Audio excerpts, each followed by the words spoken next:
nos acompaña el profesor de Derecho Constitucional Julio Alvear y hoy no tenemos al RO, hoy nos acompaña también el polémico Javier Rosa.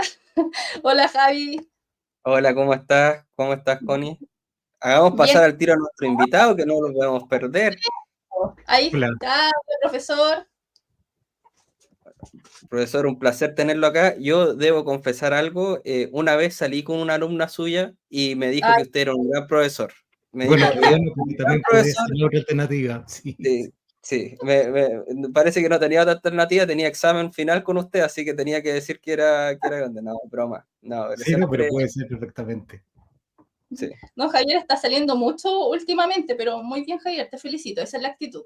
Oye, vamos directo al grano entonces, pues, profesor. Como dijimos al inicio, usted es una persona entendida en el tema constitucional, con experiencia, digámoslo bien, no es un TikToker, no es un Instagramer o un militante de algún partido que debe obedecer alguna orden. Tampoco usted es un político, por eso nos interesa conocer sus razones de la postura que tomó en contra de esta propuesta constitucional. Profesor, ¿cuáles son sus argumentos para rechazar y qué es lo peor que usted considera que hay dentro de esta propuesta constitucional? Bueno, ahí la verdad es que hay dos preguntas, ¿no es cierto? ¿Cuáles son mis argumentos? Porque son muchos, y cuál es lo peor se pueden reducir a dos cosas, ¿de acuerdo? Voy a partir por lo primero, pero previamente decir que, claro, desde la vida académica, que una vida más de estudio, más encima de la realidad, encima no, más despegada, ¿no es cierto?, de la realidad contingente, eh, es una instancia más de reflexión, ¿no? Entonces uno no es un activista político y lo que uno hace es intentar calibrar las cosas, calibrar el texto constitucional, y en eso tengo que decir que el texto tiene cosas buenas, tiene algunos avances en materia de derechos fundamentales.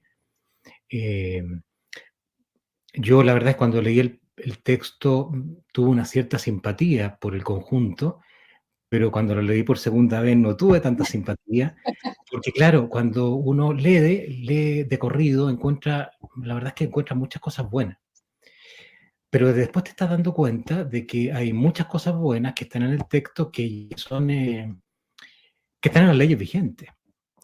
Podemos, si tenemos tiempo, hablar de eso, lo que es una bastante deficiente técnica constitucional, elevar al texto constitucional cosas que están en las leyes vigentes, ¿de acuerdo? Y por eso el texto es tan extenso, tiene 50.000 palabras en contra de las 27.000 que tiene la Constitución de 1980 con todas las modificaciones que se le han hecho y de 25.000 que tienen más o menos promedio los países de la OCDE.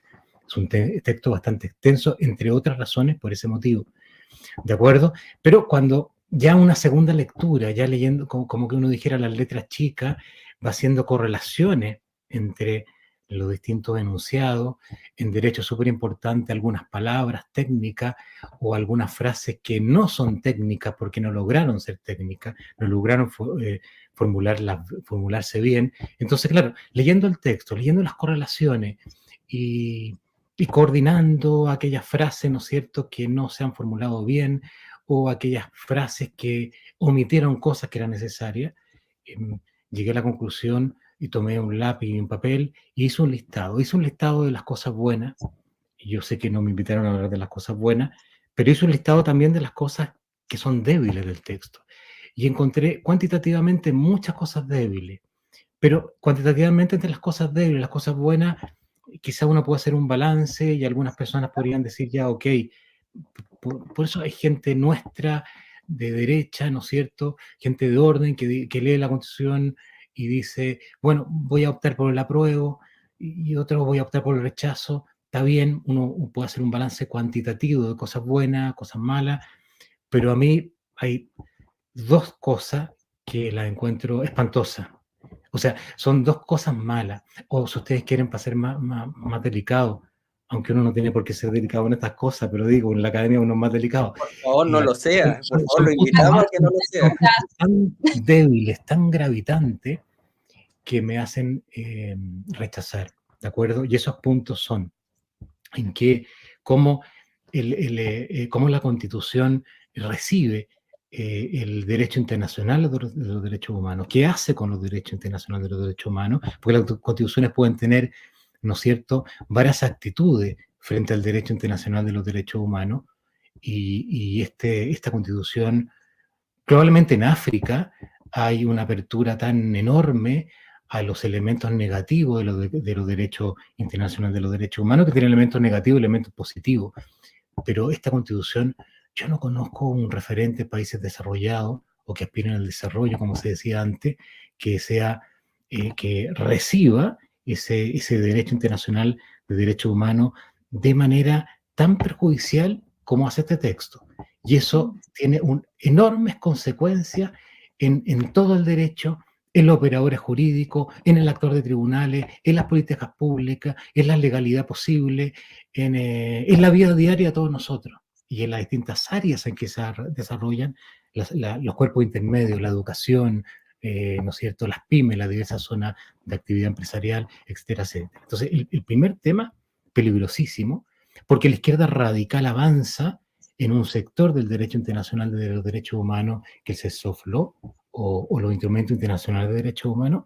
¿De acuerdo? Entonces, simplemente estoy rodeando la idea, no estoy detallando todavía, es cómo trata el proyecto el derecho internacional de los derechos humanos. Es una vergüenza, es una, no quiero ser grosero, bajarse los pantalones. Chile se baja los pantalones, lo que no hace ningún país desarrollado. Todos los países desarrollados o los países que tienen poderosos o los que tienen dignidad, aunque no sean poderosos, no hacen esto lo que hace este texto constitucional. ¿De acuerdo? Y lo segundo es, yo siempre he estado reflexionando mucho, ¿de acuerdo? Pero también conociendo otros países, conociendo el mundo europeo, me encanta Europa, y también me encanta mi país y América Latina, ¿no? Y la América hispánica, ¿no es cierto? Hay modelos exitosos de Estado social que son los modelos de Estado social europeos. Y si ustedes comparan cómo tratan, las reglas generales de cómo tratan los países europeos que han sido exitosos en los estados sociales, cómo tratan el Estado social, y después podemos hablar un poquito del concepto de Estado social, y cómo trata este texto, ahí hay un hiato, un abismo enorme, ¿no es cierto?, por el déficit de este texto. Yo diría, no, déficit está mal empleado, por la mala manera en que se recoge el Estado social, la manera poco seria, la manera poco seria, e incluso la manera tonta. Y yo no quiero decir que los que escribieron esto son tontos, sino que estoy diciendo de una manera tonta, en donde se enfrenta a un problema que es necesario, ¿no es cierto?, atender las condiciones básicas de las personas en el país, de existencia, de sobrevivencia, de bienestar. Hagámoslo bien, pero no hagámoslo mal. Y acá se ha perdido una oportunidad enorme porque se hace mal. Y cuando usted hace mal las cosas, no solamente no tienen Estado social, tienen vamos a decir, la destrucción o un estallido futuro, un riesgo, posible estallido, digo no social, sino que del erario nacional, ¿de acuerdo? Del erario nacional. Entonces, yo, para entrar en materia, diría esos dos focos, esos